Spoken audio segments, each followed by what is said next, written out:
నమస్తే అండి, నేను మీ మెర్సీని. వెల్కమ్ బ్యాక్ టు మన ఆహారం మన ఆరోగ్యం. స్వీట్ కార్న్తో టిక్కీస్ తయారు చేసుకుందాం. పైన క్రంచీగా లోపల సాఫ్ట్గా ఎంతో టేస్టీ అయిన స్వీట్ కార్న్ టిక్కీస్ తయారు చేసుకుందాం. ఆ ప్రాసెస్ స్టార్ట్ చేసుకుందాం. ముందుగా 3 స్వీట్ కార్న్స్ని ఇలా గింజలు సపరేట్ చేసుకోవాలి. ఇలా నీట్గా స్వీట్ కార్న్ గింజలన్నీ ఒక ప్లేట్లో వేసేసుకోవాలి.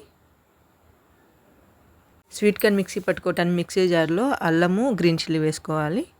స్వీట్ కార్న్ కూడా వేసుకుందాం. మొత్తము స్వీట్ కార్న్ వేసుకున్న తర్వాత టేస్ట్కి సరిపడా సాల్ట్ వేసుకోవాలి. ఈ స్వీట్ కార్న్ని బరగ్గానే మిక్సీ పట్టుకోవాలి. ఇలా వీడియోలు చూపించే విధంగా మిక్సీ పట్టుకోవాలి. మిక్సీ పట్టుకున్న స్వీట్ కార్న్ మిశ్రమాన్ని ఒక బౌల్లో వేసుకొని కట్ చేసిన ఆనియన్ వేసుకుందాం. 1 టేబుల్ స్పూన్ జీరా వేసుకుందాం. 1 కప్ కొత్తిమీర కూడా వేసుకోవాలి. 1 కప్ మైదాని ఇలా జాలీలో జల్లించుకోవాలి. మనం స్వీట్ కార్న్ మిక్సీ పట్టేటప్పుడు సాల్ట్ వేసాం కాబట్టి సాల్ట్ చూసి సరిపోతే యాడ్ చేసుకోవచ్చు. ఇలా ఒకసారి స్పూన్తో కలుపుకున్న తర్వాత చేతితో మొత్తం కలుపుకోవాలి. వాటర్ అసలు వేయొద్దండి, ఎందుకంటే స్వీట్ కార్న్లో వాటర్ ఉంటుంది కాబట్టి సరిపోయిద్ది.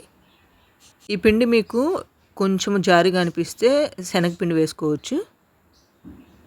కలుపుకున్న తర్వాత కొంచెము స్వీట్ కార్న్ కూడా వేస్తున్నానండి. కావాలంటే నేను వేసుకోండి, లేదంటే స్కిప్ చేయొచ్చు. ఇలా కలిపేసుకున్న తర్వాత ఫైనల్గా 1 కప్ బొంబాయి రవ్వ వేస్తున్నాను. బొంబాయి రవ్వ వేయటం వల్ల లోపల గుల్లగుల్లగా పైన కొంచెం స్పెషల్గా ఉన్నట్లు ఉంటుంది ఈ టిక్కీస్, అందుకనే బొంబాయి రవ్వ వేస్తున్నాను. ఈ విధంగా కలుపుకోవాలి. లడ్డు చుట్టుకోవటానికి వచ్చేటట్లు కలుపుకోవాలి.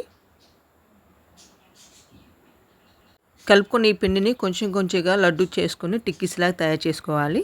ఇంకా స్టవ్ ఆన్ చేసుకొని ప్యాన్ పెట్టేసుకొని డీప్ ఫ్రై సరిపడా ఆయిల్ పెట్టేసుకోవాలి.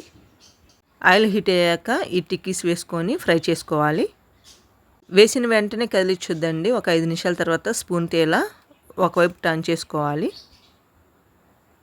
ఇలా ఈవెన్గా 2 వైపులు ఫ్రై చేసుకోవాలి. మంట సిమ్లో ఉంచుకొని ఫ్రై చేసుకోవాలండి.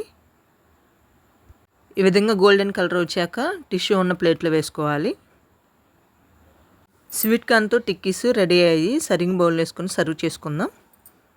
ఈ టిక్కీస్ని ఇలానే తినవచ్చండి, లేదంటే టమాటా సాస్తో సర్వ్ చేసుకోవచ్చు. ఎప్పుడైనా ఇలా స్వీట్ కార్న్తో ట్రై చేసి కామెంట్స్ పెట్టండి. Thank you for watching.